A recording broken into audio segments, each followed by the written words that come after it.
Pour moi, le layering, c'est l'essence de la haute parfumerie. C'est un art d'exception, c'est typiquement français. Moi, j'ai toujours travaillé comme ça.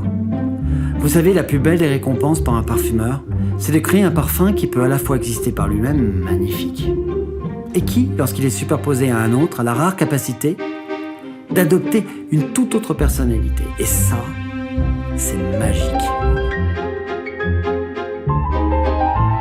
Un parfumeur, c'est un conteur d'histoires. Des histoires intimes, personnelles, touchantes. Quand j'assemble des senteurs rares, des senteurs inattendues, de nouvelles histoires sont créées. Une toute petite goutte et tout peut basculer. Une base, puis une autre couche, puis une autre, et qui sait peut-être encore une autre. Et c'est comme ça qu'un parfum, une nouvelle histoire est née.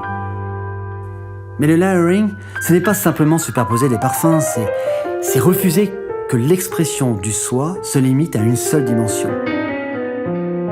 Nous sommes des êtres complexes, ça c'est sûr, sensibles, en évolution constante, et c'est cela que le layering permet de refléter. Des parfums Le Père ont été créés pour être portés individuellement ou superposés. Ils sont comme nous, parfois ils veulent être seuls, d'autres fois ils veulent passer du temps avec leurs amis, pour jouer, pour s'interrompre, pour apprendre, pour changer. C'est ça la vie, non ? Et c'est cela ce qu'on appelle le layering, des histoires qui s'entremêlent, qui nous ressemblent. Ouais, une seule couche, une seule histoire à raconter, ça me ressemble pas. Ça ne vous ressemble pas non plus. Ces parfums sont mes histoires.